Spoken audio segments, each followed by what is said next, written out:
Yan yung finished product. Guys, ng humba. Oh.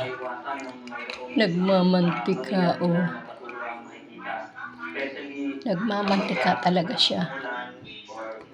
Sarap. Kaya lang sabi ng mister ko, parang naiba daw ang lasa sa ano, black beans. Di kasi kami palalagay nun. Hinugasan ko naman yun.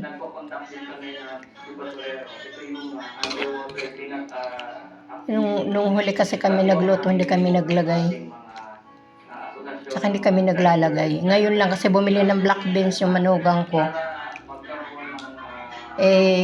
Sayang naman kung di ko ilalagay, binili yun para dito. Kaya, ilagay ko na. Hindi kami sanay sa black beans. Yan. Sarap yan. Manamis-tamis.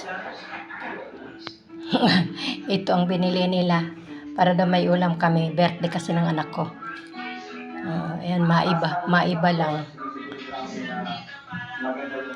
Tsaka nagpansit ako kanina. Salamat guys sa panonood. Please like and share. Mag-comment na rin po. Kung may makita po kayong ad sa dulo, huwag nyo na lang po paki-skip, please. Thank you. Good evening sa inyong lahat. Bye-bye. Sa uulitin.